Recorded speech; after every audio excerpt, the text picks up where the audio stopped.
கலைஞர் சொல்லுகிறார், சட்டமன்றத்திலே எப்படி பேசிட வேண்டும். என் அண்ணன் மகன் உதயநிதி ஸ்டாலின் நடந்த சட்டமன்றத்திலே பலார் என்று பேசினார் அல்லவா, அந்த கணக்குக்கு பெயர்தான் மனக்கணக்கு. தோழர்களே, ஐயா கலைஞர் சொல்லுகிறார், சட்டமன்றத்திலே பேசுவது மனக்கணக்கு, பொதுக்கூட்டத்திலே பேசுவது வீட்டு கணக்கு என்று. தமிழ்நாட்டினுடைய தலைவிதி எந்த கணக்கும் தெரியாதவர்கள் எல்லாம் இன்றைக்கு ஆண்டு கொண்டிருக்கிறார்கள். இன்றைக்கு ஒரு செய்தியை படித்தேன். திடீரென்று 20 லட்சம் உறுப்பினர்கள் வந்து விட்டார்கள், அதோ படித்தவருக்கு கையில் ஆட்சியை கொடுங்கள் என்றார். பாவிகளே, நடித்தவர் கையில் ஆட்சியில் கொடுத்து விட்டு 30 நாளாக நாம் படுகிற பாடு, இனி படித்தவர் கையிலே ஆட்சியை கொடுக்க வேண்டும் என்று இன்னொருவர் சொல்லுகிறார். அரசியலுக்கு படிப்பு தேவையில்லை. அறிவாசான் தந்தை பெரியார் அவர்கள் இன்றைக்கு தமிழ்நாட்டில் எந்த பல்கலைக்கழகத்தில் எடுத்தாலும் அந்த பல்கலைக்கழகத்திலே எல்லோரும் ஆராய்ச்சி செய்து டாக்டர் பட்டம் பெற்றிருக்கிறார்கள் என்றால் அது அறிவாசான் தந்தை பெரியார் அவர்களுடைய கருத்துக்களில். தமிழ்நாட்டில் இருக்கிற எல்லா பல்கலைக்கழகங்களிலும் ஐயா கலைஞர் அவர்களை பற்றி ஆராய்ச்சி செய்திருக்கிறார்கள் என்றால் அது ஐயா கலைஞர் அவர்கள் எந்த பல்கலைக்கழகத்திலும் படிக்கவில்லை. ஆனால் அவருடைய நூல் இல்லாத தமிழ்நாட்டில் பல்கலைக்கழகங்கள் கல்லூரிகளே இல்லை. தோழர்கள், ஐயாவை போல பேச முடியாது. மனக்கணக்குக்கு ஒரு உதாரணம் சொல்லவா? கழகத்தினுடைய ஆட்சி, தலைவர் கலைஞர் அன்றைக்கு முதலமைச்சராக இருக்கிறார். கட்சியை பற்றி, ஆட்சியை பற்றி சிறப்பாக பேசுகிறார்கள். இன்றைக்கு அமைச்சராக இருக்கிற செங்கோட்டையன் அன்றைக்கு எழுந்து நின்று பலமுறை எழுந்து நிற்கிறார், கோபமாக எழுந்து நிற்கிறார். முதல்வராக இருக்கிற ஐயா கலைஞர் கொஞ்சம் அமைதியாக இருங்கள் என்கிறார். இல்லை இல்லை, எழுந்து எழுந்து நிற்கிறார். சபாநாயகர் பேச்சை கூட கேட்கவில்லை. உடனே ஐயா கலைஞர் சொல்லுகிறார், செங்கோட்டையனுக்கு கோபம் வருவது நியாயம்தான், செயின்ட் ஜார்ஜ் கோட்டையை பாராட்டினால் செங்கோட்டைக்கு கோபம் வரத்தானே செய்யும் என்று சொன்னார். தோழர்களே, எவ்வளவு வலி, பொறுக்க முடியாத வலி இருந்தாலும் கூட ஐயா கலைஞர் அவர்களைப் போல யாரும் அந்த நகைச்சுவை உணர்வை சொல்ல முடியாது. ராமச்சந்திரா மருத்துவமனையில் ஐயா கலைஞர் அவர்களுக்கு 2009 பிப்ரவரி மாதம் 9ஆம் தேதி முதுகுத்தண்டு அறுவை சிகிச்சை செய்து 2 நாட்கள் கழித்து அந்த மருத்துவமனையிலே ஐயா கலைஞர் அவர்கள் 2 நாள் கழித்து டாக்டர் வருகிறார். டாக்டர் வந்து பார்த்துட்டு, எப்படி இருக்கு ஐயா, வலி பரவாயில்லையா? கொஞ்சம் பரவாயில்ல. அதற்கப்புறம் டாக்டர் பக்கத்திலே உட்கார்ந்து கொண்டு, ஐயா கொஞ்சம் என் பக்கம் திரும்புங்கள் என்று டாக்டர் சொல்லுகிறார். கொஞ்சம் திரும்பி படுங்க, திரும்புங்க என்று. தமிழ்நாட்டையே என் பக்கம் திருப்ப வேண்டும் என்று நான் நினைக்கிறேன், நீங்க என்ன உங்க பக்கம் திரும்ப சொல்கிறீர்கள் என்று. கடுமையான முதுகுவலி. அந்த முதுகுவலியை தாண்டியும் கூட தலைவர் கலைஞர் அவர்கள் அந்த மருத்துவமனையில் அன்றைக்கு உதயமாகினதுதான் உயிர் காக்கும் உயர் சிகிச்சை திட்டம். இருக்கிற அந்த இன்ஸ்ட்ருமெண்ட்ஸ் எல்லாம் பார்க்கிறாரு. இதுல டெஸ்ட் எடுத்தீங்களா? எவ்வளவு? 3 லட்சம். அதுல டெஸ்ட் எடுத்தீங்களா? 5 லட்சம். நான் தர முடியும், என் குடும்பம் தர முடியும். ஆனால் இங்கே பில்லிவாக்கத்துக்கு பக்கத்தில் இருக்கக்கூடிய கிராமத்தில் இருக்கக்கூடியவனுக்கு இந்த சிகிச்சை பெற வேண்டும் என்பதற்காகத்தான் உயிர் காக்கும் உயர் சிகிச்சை திட்டத்தை மருத்துவமனையிலே கையெழுத்து போட்ட ஐயா கலைஞர். ஆயிரம் செய்திகளை நெஞ்சக்கூட்டிலே இருக்கிறது. தோழர்களே, ஒரு ஆட்சியை நீங்கள் இழந்திருக்கிறீர்கள். நாங்கள் தோற்றிருக்கிறோம் என்று சொல்ல மாட்டோம். தமிழ்நாடு ஒரு நல்ல ஆட்சியை இழந்திருக்கிறது. அன்போடு, பாசத்தோடு, பரிவோடு நம் வீட்டு பிள்ளைகளை கேட்கிறேன். 20 35 வயது இருக்கிற அந்த பிள்ளைகளை கேட்கிறேன். உங்கள் கரங்களை பிடித்து கேட்கிறேன். இந்த இயக்கம் திராவிட முன்னேற்ற கழகம் ஐயா கலைஞர் ஆட்சி காலத்திலிருந்து உங்களை படித்து வைக்க இயக்கம் அல்லவா? இன்றைக்கு படித்து பட்டம் பெற்று மாதம் 50,000 70,000 1 லட்சம் என்று சம்பாதிக்கக்கூடிய இளைஞர்கள் எங்களுக்கு எதிராக வாக்களித்தீர்களே, நம் வீட்டு பிள்ளைகளையும் சேர்த்துத்தான் சொல்லுகிறேன். மன்னிக்க வேண்டும். ஒரு நடிகரே சொல்லுகிறார், ஒரு நடிகர் சொல்லுகிறார், நான் ஓட்டு போட்டேன், ஆனால் என் பிள்ளை, என் பேரப்பிள்ளை ஓட்டு போடவில்லை என்று சொல்லுகிறார். வெட்கப்படுகிறேன் தோழர்களே. நம் வீட்டு பிள்ளைகள், அந்த பிள்ளைகளை நான் விமர்சிக்க விரும்பவில்லை.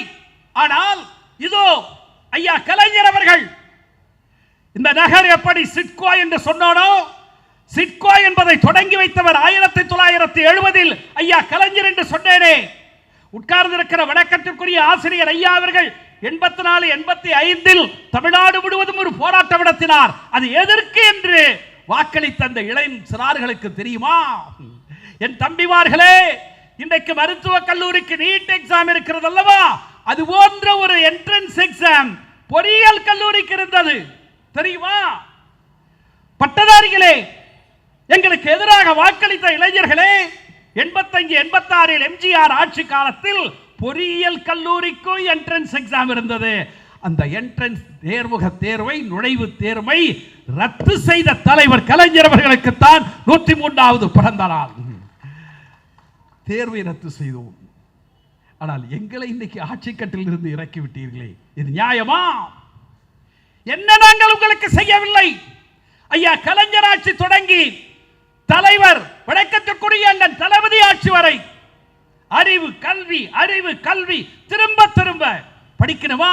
ஐயா கலைஞர் சொன்னார், நீங்க என்ட்ரன்ஸ் எக்ஸாம் எடுத்துட்ட உடனே கிராமத்திலிருந்து வர்றான் பிள்ளை 15 மார்க் கொடுக்கிறாரு.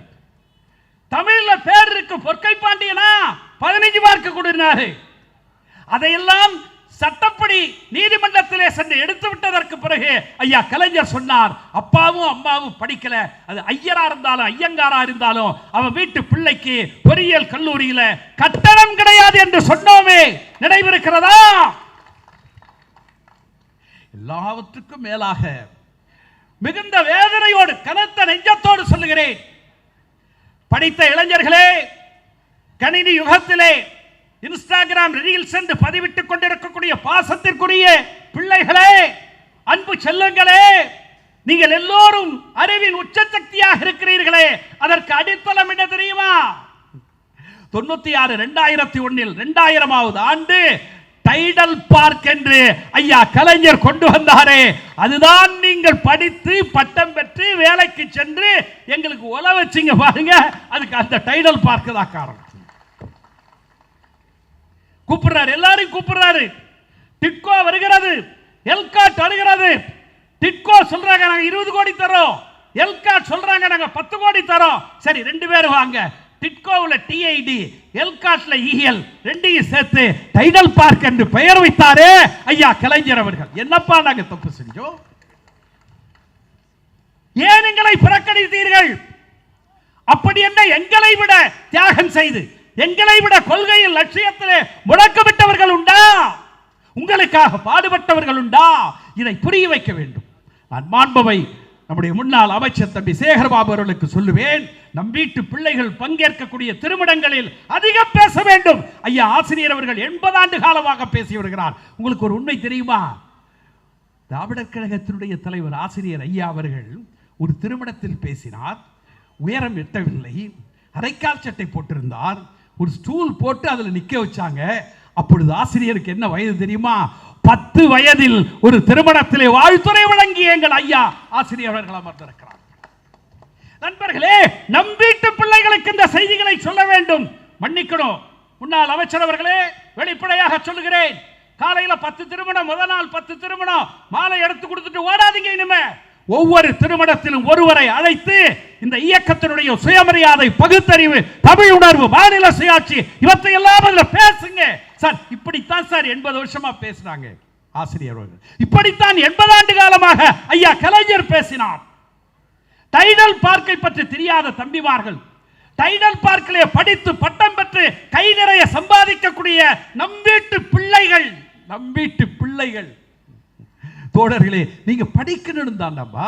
அண்ணன் வணக்கத்திற்குரிய அண்ணன் தளபதி ஸ்டாலின் அவர்கள் படி படி படி, உன் படிப்புக்கு என்ன தடை வந்தாலும் அதை உடைத்தறிவேன் என்று சொன்ன முத்துவேல் கருணாநிதி ஸ்டாலின் அல்லவா? எந்த மாநிலத்திலே படிக்கிற மாணவருக்கு மாதம் 1000 ரூபாய் மோடி ஆண்ட குஜராத்தில் உண்டா? யோகி ஆண்டு கொண்டிருக்கக்கூடிய உத்தரப்பிரதேசத்தில் உண்டா? எந்த மாநிலத்தில் இருக்கிறது? the first of its kind, the best of its kind, இந்தியாவில் முதல் தரமான முதன்மையான அந்த திட்டம் எந்த மாநிலத்தில் இருக்கிறது சொல்லுங்க. இவ்வளவு படிக்க வச்சோமே, படிக்க சொன்னோமே, அது தப்பா? சொல்லுங்க. 11.19 அறிவு சக்தியாக நீங்க போய் யுஎஸ் எம்பசில நிக்கிறப்ப, இந்தியாவிலிருந்து தமிழ்நாட்டிலிருந்து வருகிறேன், ஒரு பெரிய கார்ப்பரேட்டுக்கு போறீங்க. Do you hail from Tamil Nadu? Yes. நீங்க பெருமையோடு சொல்லலாம். 11.19% பொருளாதாரத்தில் ஜிடிபி என்று சொல்லுகிற பொழுது உங்களுக்கு வேலை கிடைக்குமே. என்னப்பா நாங்க தப்பு பண்ணோம்? வணக்கத்திற்குரிய ஆசிரியர் அவர்களே, ஒரு தொலைக்காட்சி ஆங்கில விவாதத்திலே நான் நீண்ட நேரம் பெயரையும் அந்த ஆசிரியரையும் நான் சொல்ல விரும்பவில்லை. நீண்ட நேரம் ஆங்கிலத்திலே சொல்லி எல்லாவற்றையும் சொன்னேன். எல்லா தளத்திலும் வெற்றி பெற்றிருக்கிறோம். வேளாண் துறையில், மருத்துவ துறையில், கல்வித்துறையில், வணக்கத்திற்குரிய என் அண்ணன் மகன் உதயநிதி ஸ்டாலின் பங்கேற்றிருக்கிற விளையாட்டுத் துறையில் எல்லாவற்றிலும் சொன்னேன். அவர் என்ன சொன்னார் தெரியுமா? Is it true? Firing on all cylinders. ஒரு அற்புதமான வார்த்தையை சொன்னார். Firing on all cylinders. Stalin எல்லா தளத்திலும் வெற்றி பெற்றிருக்கிறார். Firing on all cylinders. அடுத்தது சொன்னேன், நாங்கள் சொன்ன சாதனைகளை எல்லாம் அடுக்கிக் கொண்டே ஆங்கிலத்திலே சொன்னேன். You true? Is it true? Stalin has delivered all promises. சொன்னதையெல்லாம் செய்திருக்கக்கூடிய ஸ்டாலின் என்று இந்தியாவே புகழக்கூடிய ஒரு ஆட்சி. என்னப்பா தவறு செய்தோம்? எங்களிடத்திலே என்ன தவறை கண்டீர்கள்? எங்களை விட லட்சியத்தில், சித்தாந்தத்தில், கொள்கையில் பிற்படுத்தப்பட்ட தாழ்த்தப்பட்ட சமுதாயத்திற்காக உழைக்கிற ஒருவருக்கு வாக்களித்திருந்தால் எங்களுக்கு கோபம் வந்திருக்காது. வைத்தறிச்சலோடு சொல்லுகிறேன். பேசுகிற சபாபதி மோகன் என் பாட்டன், வெள்ளைக்காரன் வீட்டிலே கரிகாய் நடித்துக் கொண்டிருந்தவன், கைகட்டி வாழ்ந்தவன். கைகட்டி வாழ்ந்தவனுடைய பேர பிள்ளையை டைகட்டி துணைவேந்தராக ஆக்கிய எங்கள் ஐயா கலைஞர் அல்லவா? 3 பேர் பிற்படுத்தப்பட்ட, மிக பிற்படுத்தப்பட்ட சமுதாயத்தில் துணைவேந்தர், 6 பேர் தாழ்த்தப்பட்ட சமுதாயத்தில் துணைவேந்தர். எந்த காலத்தடா நடந்திருக்கும்? யோசித்து பாருங்க. கல்வி கல்வி கல்வி. நான் மற்ற எந்த தலைப்புக்குள் போக விரும்பவில்லை. கிட்டத்தட்ட 1984, 85 பொறியியல் கல்லூரிக்கான நுழைவுத் தேர்வு ரத்து தொடங்கி 2026 வரை தமிழ் புதல்வன், புதுமை பெண் திட்டம் வரை நீங்கள் எல்லாம் படிக்கணும் படிக்கணும் படிக்கணும் என்று சொன்ன இந்த இயக்கத்திற்கு நீங்கள் கொடுத்திருக்கிற தண்டனை நியாயமா? வேதனையோடு சொல்லுகிறேன். 85 வயது முதிய ஒரு டாக்டர், முன்னேறிய சமுதாயத்தை சார்ந்தவர். வணக்கத்திற்குரிய ஆசிரியர் அவர்களுக்கு தெரியும். ஐயா ரங்கசாமி பிள்ளை அவர்களுடைய மகன் முத்துக்குமரன் ஐயா அவர்கள் 85 வயசு. ஐயா KR அவர்கள் அவர்களுக்கு தெரியும். ஐயா அவர்களோடு படித்தவர். இன்றைக்கும் ரங்கசாமி ஐயங்கார் என்று இன்னொருத்தர் இருக்காங்க. அவங்க அவர்களும் ஐயா அவர்களும் ஒரே வகுப்பிலே படித்தாங்க. இன்றைக்கு பார்க்கிற பொழுதும் ரங்கசாமி ஐயங்கார் என்ன சொல்வார் தெரியுமா? உங்க ஆசிரியருக்கு கொஞ்சம் கூட ஈவிரக்கமே இல்லையே பாரு. என்னங்க அப்படி ஏதாவது திட்டாங்களோ? ஐயோ அப்படி சொல்லல. MA படிக்கிறப்ப எல்லா பதக்கங்களையும் பெற்றுவிட்டு சென்றவர் வணக்கத்திற்குரிய ஆசிரியர் என்று சொல்பவர் ரங்கசாமி ஐயங்கார் சொல்லுகிறார். என் தோழர்களே, படித்தோம், பட்டம் பெற்றோம். தலைவர் அண்ணன் ஸ்டாலின் அவர்கள் சொல்லுவதை போல பூமி பந்திலே இருக்கக்கூடிய வளர்ந்த நாடுகளில் எல்லாம் அறிவு சக்தியாக இருக்கக்கூடிய தோழர்கள் இன்றைய முன்தினம் வணக்கத்திற்குரிய தலைவர் அவர்கள் தலைமையிலே ஒரு ஆலோசனை கூட்டம் நடந்த பொழுது 2 இளைஞர்கள் சொன்னார்கள், மிகுந்த வேதனைப்பட்டேன். 1000க்கு மேற்பட்ட இளைஞர்கள் வெளிநாட்டில், வயிற்றெரிச்சலோடு சொல்லுகிறேன், 1000க்கு மேற்பட்ட அறிவு சக்திகளாக இருக்கக்கூடிய அந்த இளைஞர்கள், நாம என்ன ட்வீட் போடுறோம், என்ன இன்ஸ்டாகிராம் போடுறோம், அதை சஸ்பெண்ட் பண்றது, அக்கௌண்ட்டை க்ளோஸ் பண்ணது. ஆனா பாவிகளே, என்னப்பா பண்ணோம்? நாங்க என்ன செய்தோம்? என்ன பாவம் செய்தோம்? என்ன பாவம் செய்தோம்? எங்கள் தலைவரை தோற்கடிக்க உங்களுக்கு எப்படி மனது வந்தது? சொல்லுங்கள் தோழர்களே. கனத்த நெஞ்சத்தோடு தலைவர் கலைஞர் அவர்களுடைய 103வது பிறந்த நாள் விழாவிலே கேட்கிறேன், firing on all cylinders, delivering all promises என்று இந்தியாவை பாராட்டிக் கொண்டிருக்கக்கூடிய ஒரு அற்புதமான ஆட்சியை நடத்திய ஆவடமாடல் அரசு வீழ்ந்தது. ஒன்றை சொல்லி முடிக்கிறேன். இளைஞர்களை பார்த்து இந்த இயக்கம் இளைஞர்கள் பக்கம் வர வேண்டும் என்பதற்காக பேரறிஞர் அண்ணாவுக்கு வயது 44, 43, ஐயா கலைஞருக்கு பொழுது வயது 25, 26. அண்ணா லட்சோப லட்சம் இளைஞர்களை பார்த்து சொன்னார், நீ எப்படிப்பட்ட இடம் தெரியுமா? உன் பெருமை தெரியுமா? கடலிலே முத்து, காட்டிலே தேக்கு, நஞ்சை புஞ்சை வெளிகளில் நெற்களஞ்சியங்கள், பாசறைகளிலே போர்க்கருவிகள், காதலும் போரும் வாழ்க்கை, அகமும் புறமும், கையிலே காசு மனதிலே தாராளம். டே இவன் தாண்டா தமிழன் என்று பல்லாயிரக்கணக்கான இளைஞர்கள் மத்தியிலே அண்ணா உரையாற்றினார். இழந்து விட்டாயே, எதிரிகளின் படையெடுப்பால் நிலத்தை இழந்தாய், கடலின் சீற்றத்தால் நூல்களை இழந்தாய், சாதியால் ஒற்றுமையை இழந்தாய், புரோகிதத்தால் பொருளை இழந்தாய், இழந்ததையெல்லாம் மீட்க வேண்டாமா என்று அண்ணா பேசினார். லட்சோப லட்சம் இளைஞர்கள் அணிவகுத்து வந்தார்கள். எங்கள் ஐயா கலைஞர் அவர்கள் 30 வயதில் பேசினார். இன்றைக்கும் பொருத்தமான 4 வரிகள் என்ன தெரியுமா? சேரன் வாழ்ந்த சிறப்பிடம் எங்கே? இந்த கேள்வியை நான் திரும்ப கேட்கிறேன். சேரன் வாழ்ந்த சிறப்பிடம் எங்கே? வீரர் பாண்டியர் அரசியன் கவிழ்ந்தது. ஐயா கலைஞர் 30 வயசுல இளைஞர்களை பார்த்து கேட்டாரே, வீரர் பாண்டியர் அரசியன் கவிழ்ந்தது. இன்றைக்கு கேட்கிறேன், வீரன் திராவிட மாடல் அரசு ஏன் கவிழ்ந்தது? சோழன் உலவிய சோர்விலா நாட்டில் கோழை கொள்கையில் குவிந்தது எவ்விதம்? எப்படிதான் வந்தது இந்த கோழை கொள்கை? என்ன கண்டீர்கள்? நான் கடுமையான விமர்சனத்தை அடுத்த பொதுக்கூட்டங்களில், ஆசிரியரை வச்சுட்டு அதிகமாக பேச முடியாது, அடுத்த பொதுக்கூட்டங்களிலே இந்த ஆட்சியை பற்றி, இந்த ஆட்சியின் அலங்கோலத்தை பற்றி, இன்னைக்கு காலையில் 11 மணிக்கு ஒரு திருச்சியில ஒரு லாட்ஜில நீங்க பெத்தடின் இன்ஜெக்ஷன் போட்டு 25 வயது பெண் 2 இளைஞர்கள் ஒருத்தங்க செத்து போயிட்டாங்க. அன்றாடம் நடக்கிறது சார். நான் இருக்கிற ஊர்ல நேற்றுக்கு சாயங்காலம் ஒரு கொலை நடந்திருக்கு. இதெல்லாம் அங்கொன்றும் இங்கொன்றுமாக நடக்கிற சம்பவங்கள்ல. இப்படிப்பட்ட சம்பவங்கள் திராவிட முன்னேற்ற கழகத்தின் ஆட்சியில் நடந்த பொழுது நான் சொன்னேன், சமூகத்தில் இருக்கக்கூடிய ஒழுக்க சிதைவு அதற்கு காரணம். ஆனா இன்னைக்கு எவனாவது சொல்றானா? இன்றைக்கு அன்னைக்கு எல்லாவற்றுக்கும் தலைவர் தளபதி திராவிட மாடல் அரசின் மீது குற்றம் சுமத்திய பத்திரிகையாளர்களை, நெறியாளர்களை, இதற்கென்றே நியமிக்கப்பட்டிருக்கக்கூடிய ஊடகங்களினுடைய பேச்சாளர்களை அன்போடு கேட்கிறேன், இந்த ஆட்சி 30 நாளில் உங்களுக்கு திருப்தி அளிக்கிறதா என்ற கேள்வி மட்டும் உங்கள் முன்னாலே வைத்து, ஐயா கலைஞர் வழியில் தொடருவோம். ஐயா கலைஞர் வழி என்று சொல்லுகிற வருது. கடைசி செய்தி 1989ஆம் ஆண்டு தலைவர் கலைஞருக்கு இருக்கிற பெருமை என்ன தெரியுமா? காங்கிரஸை ஆட்சி கட்டளை அமர்த்தினார். அன்னை தமிழ் மொழிக்கு செம்மொழி அந்தஸ்தை பெற்று தந்தார். பிஜேபி ஆட்சி கட்டளை அமர்த்தினார். தம்பி அல்புகாரி சொன்னாரே, ஒப்பந்தம் போட்டோம், குறைந்தபட்ச ஒப்பந்தம் போட்டோம், பிரதமர் வாஜ்பாயோடு போட்டோம். நீங்க 370 கை வைக்க கூடாது, முத்தலாக் பற்றி பேசக்கூடாது, பொது சிவில் சட்டம் பற்றி பேசக்கூடாது. வாஜ்பாய் ஒத்துக்கொண்டார். 5 ஆண்டு காலம் பிஜேபி ஆட்சியில் அமர்த்திய ஐயா கலைஞர், காங்கிரஸை ஆட்சியில் அமர்த்திய ஐயா கலைஞர் இன்னொன்றை செய்தார். அதுதான் மிகுந்த வியப்புக்குரிய செய்தி. 1989ஆம் ஆண்டு காங்கிரசும் இல்லாமல் பிஜேபியும் இல்லாமல் விபி சிங்கை பிரதமராக உட்கார வைத்த பெருமை ஐயா கலைஞர் அவர்களை சாரும். கழகத்தின் கண்ணின் மடிகளே, இளைஞர்களே, இந்த 2 ஆண்டு கால ஆட்சியில் தான் 89 விபி சிங் பிரதமராக இருக்கிற பொழுதுதான் மண்டல் அறிக்கை 1990 ஆகஸ்ட் 7 நள்ளிரவில் எழுப்பினாலும் அந்த தேதியை சொல்லுவேன். நாடாளுமன்றத்திலே விளக்கத்திற்குரிய அந்த பிரதமராக இருந்த விபி சிங் 90 ஆகஸ்ட் 7 அன்று மண்டல் அறிக்கை அமுலாகிறது என்று நாடாளுமன்றத்திலே அறிவித்தார். காவிரி நடுவர் மன்றம் வந்தது. இந்த செய்தியை நான் ஏன் சொல்லுகிறேன் தெரியுமா?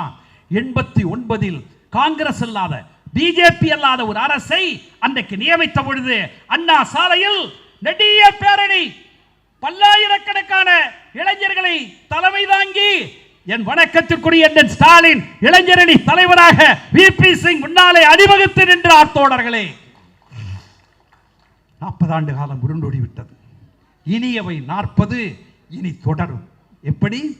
89க்கு பிறகு 2029ஆம் ஆண்டு அதே பிஜேபி அல்லாத, அதே காங்கிரஸ் அல்லாத ஒரு ஆட்சி, வணக்கத்திற்குரிய தலைவர் அவர்களுடைய முயற்சியில், என் பாசத்திற்குரிய அண்ணன் மகன் உதயநிதி ஸ்டாலின் அவர்களுடைய எழுச்சியோடு 2029 அதே பிஜேபி அல்லாத, காங்கிரஸ் அல்லாத ஆட்சியை நாம் உருவாக்குவோம். அதுதான் 103வது பிறந்த நாளிலே நாம் ஏற்கிற சபதம். உருவாக்குவோம் என்று சொல்லிவிட்டு அப்படியே விட்டுவிட மாட்டேன். 2029 உருவாகிற அப்படிப்பட்ட ஆட்சியில் ஒரு தமிழர் அண்ணன் ஸ்டாலின் பிரதமராக வர வேண்டும் என்ற அந்த உறுதியோடு பணியாற்றுவோம். முடியும், முடியும், உங்களால் முடியும், சேகர் பாபுவால் முடியும், ஜெயினால் முடியும்.